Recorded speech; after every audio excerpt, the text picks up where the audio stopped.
so we want to talk a little bit about logical arguments. And first, probably start with just an example. In logic, arguments take this format. You may have heard this one before. All men are mortal.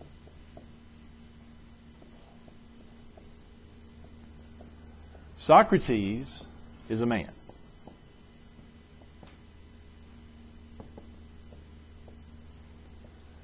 Therefore, Socrates is mortal.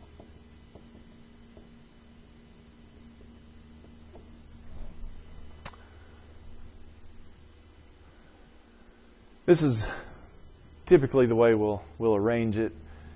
We've got three statements there, but obviously we have one of the statements is our conclusion. And then, I guess you might say, the other two parts are the first parts, which are called the premises.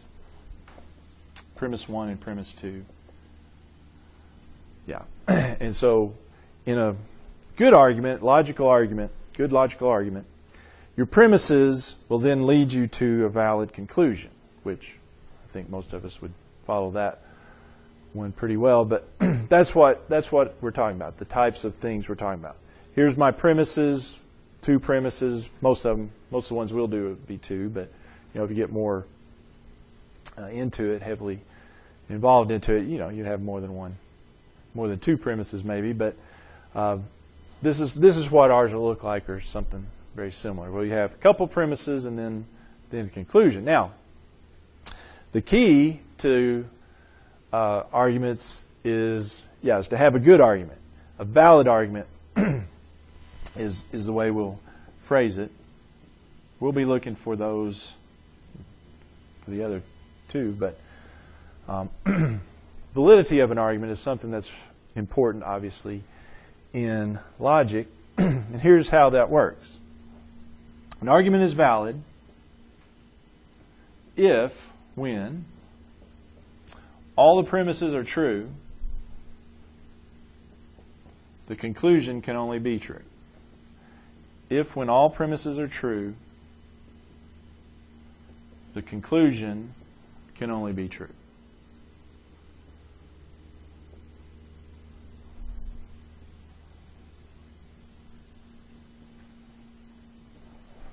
Make sense?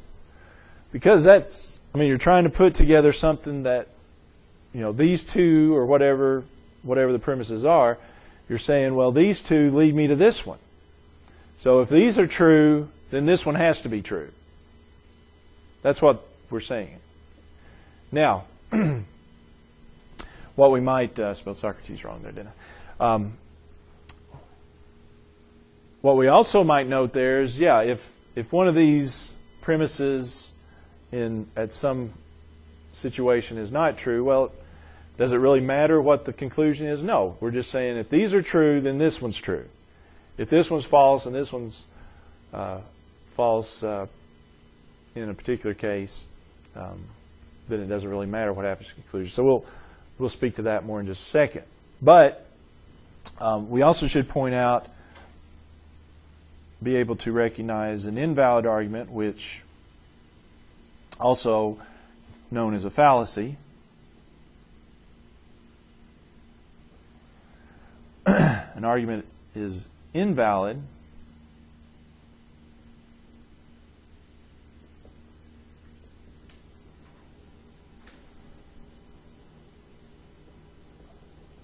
and I'm reading back through an argument. I forgot some words there, didn't I?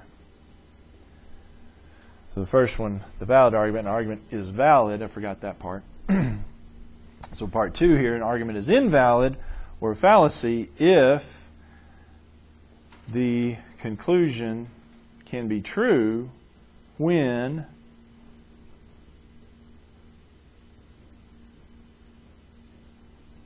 all premises are true.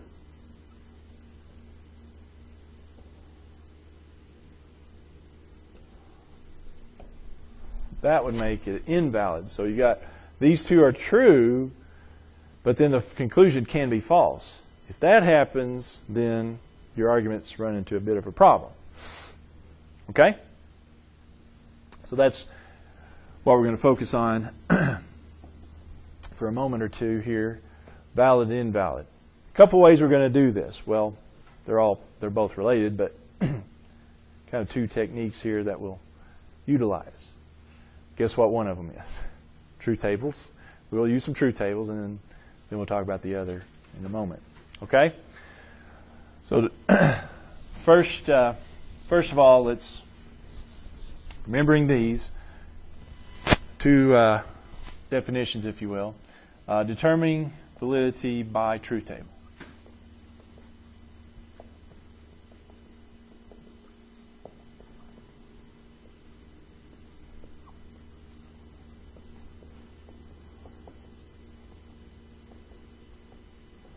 Kind of where you have to start, and then we'll play off these in just a second.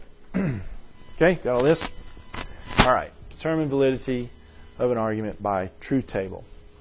All right, let's talk about an argument form in symbols. Let's say I've got P arrow Q is my first premise. The second premise is P, and the conclusion, well, it's going to be Q. Pretty basic argument form. But, yeah, what I want to do here is determine if this is valid by truth table.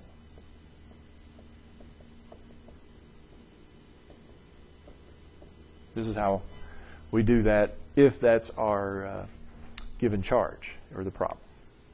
This is how we do that. Step one.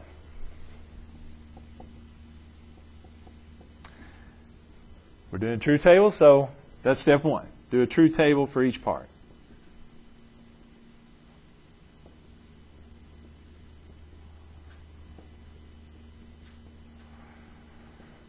And we can do it all all together here. We got P's and Q's, right?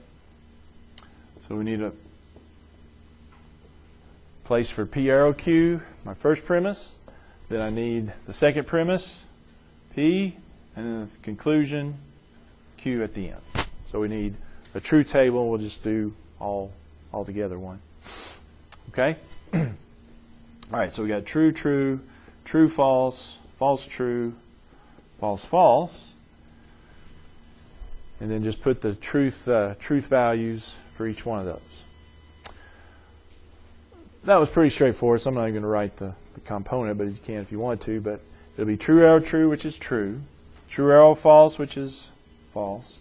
F arrow true, which is true. And F arrow F, which is true. That'll be the truth values of the first premise. And then the other two are real easy. This one I just have to copy the P column, which is true, true, false, false. And then this one I have to copy the Q column, which is true, false, true, false. Step one down. 3 steps. Step 2.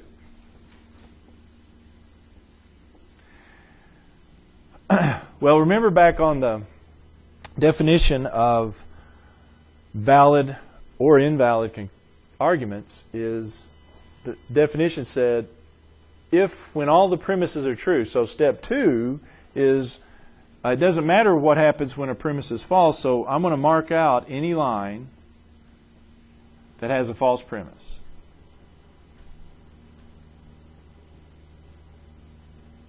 Now, it's not saying mark out any line that has a false in it.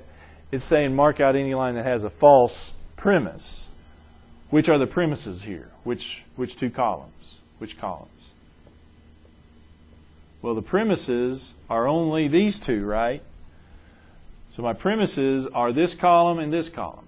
So I'm only looking, on step 2, I'm only looking in those 2 columns. This column and this column. I mark out any line that has a false premise, though, because it doesn't really matter what happens in those cases as far as a valid argument is concerned. So line 1 does not get marked out, obviously, because it has 2 true premises. What about line 2, though? Well, I've got a false premise, don't I? So I mark it out. What about line 3? Mark it or scratch it out, and I scratch out the whole line. Yep, because there's a false premise.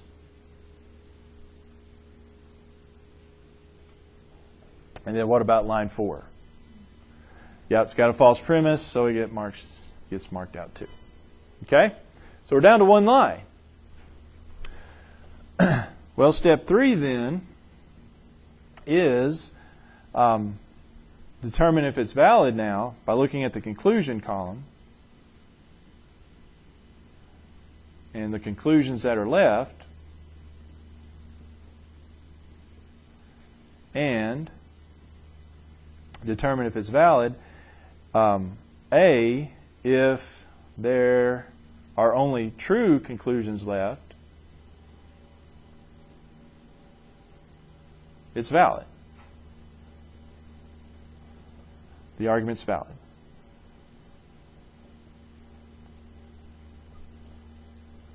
But B, if there is one or more false conclusions left,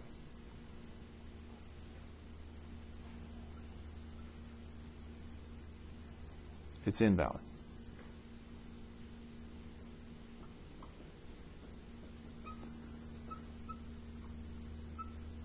Because that's the whole deal. I mark off any that has false premises, so those don't matter. Now, what I have left, though, only have both premises true. So, if I have something that has a false conclusion left, then that says I've got 2 true premises and the conclusion's false. Well, that's invalid. That's an invalid argument.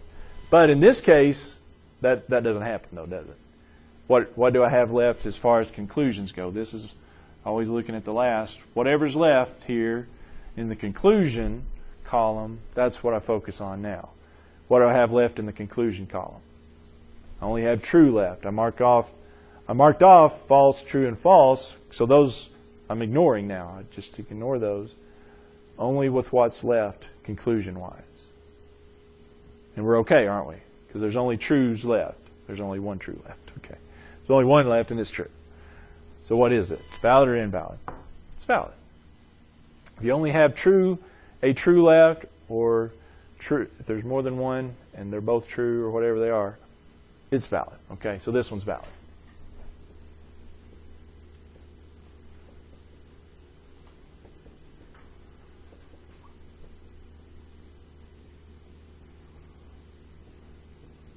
So only a true left in the conclusion column, so the argument's valid.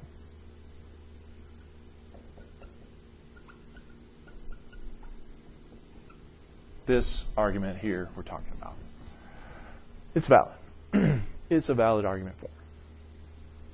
Okay?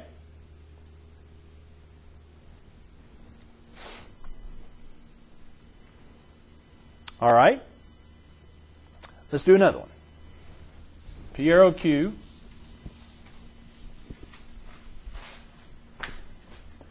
Starts the same. Then we're going to go not P, conclusion not Q. Same instructions though. Let's determine if that one's valid by using our little truth tables.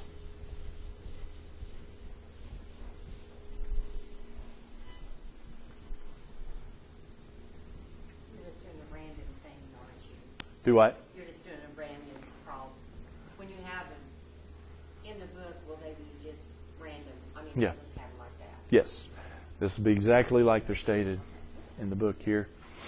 Here's your possible argument. Is it valid, though? Well, let's see. Let's test this one out. So what's step 1? Just do your truth tables. P's and Q's. Got P arrow Q. First premise. Not P is the second premise. Conclusion is not Q.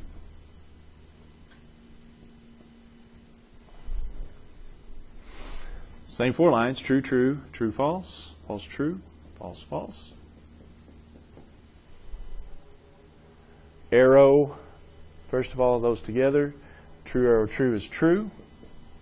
True arrow false is false. False arrow true, though, is true. False arrow false is true.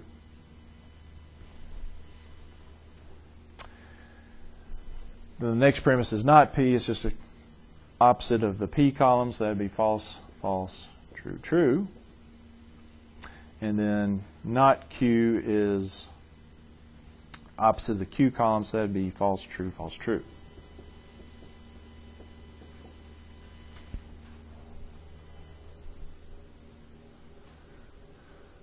Step 1. What's step 2?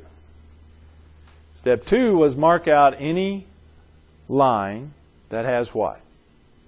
False premise. So again, I'm looking only at the premises here, which are the middle two. Forget the others for right now. So mark out any that has a false premise. Does line 1 have a false premise? Yes, it does, right there. Mark it out. Line 2 have a false premise? Actually, it has 2 false premises, so it's, you don't have to mark it out twice, but it is marked out. What about line 3? They're both true, so it's not marked out. Line 4 has both true premises, so it's not marked out. So that's step number 2. Step 3 then. Step 3, we look at the conclusions left. What do you see? There's a false premise left, isn't there? That's bad. There is a true premise left, but there's a false premise left, and it's so to speak overrides the whole deal. So what do we got? Is this valid? It's invalid, yeah. If one of the lines you have left has a false conclusion left, it's invalid. The argument is invalid. The original argument there, it's invalid. Okay? That's how it works. All right, let me do one other if there's no other problems or concerns there. Make sense? Okay?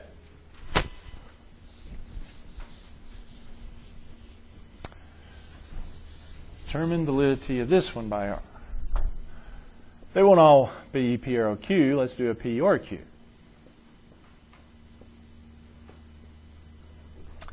P or Q is the first premise, not Q is the second premise, and the conclusion is P.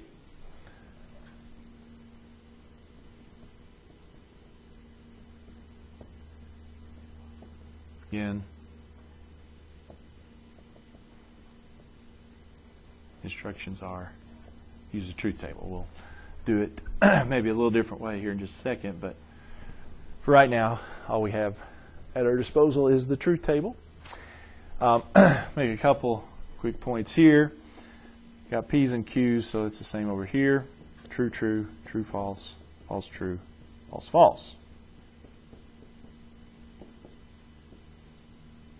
And we got P or Q, not Q, P. Okay. All right. Let's say I go ahead and do this. P is true, true, false, false, and Q is false, true, then false, then true, then false. Let's go ahead and write that under each one of those. Then we got to OR them together. So true or true is true, true or false. It's OR, so it's true, isn't it? OR is one of them's true is true. False or true is true because one of them's true, and false or false is false. I do that because, well, I'll make a point here in just a second. Then I do not Q is false, true, false, true, and then P is true, true, false, false. Okay, that's step 1. Step 2 is mark out any line that has a false premise. Okay, so yeah, line 1 I mark out because I'm looking at the premises, which are the top 2, these 2. Only focus on those 2. All right, got false premise there, so it's out. What about line 2? Does it need to go? Line 2 stays, doesn't it? I'm only looking at this and this. Even though there's that false, this is the only thing I need to focus on, so it stays. There's a false premise, so it goes. There's a false premise, so it goes. So only left with line 2. Which, looking then at the conclusions left, there's only a true left, So what do we got? Valid? Valid. Okay. So that's truth tables and validity.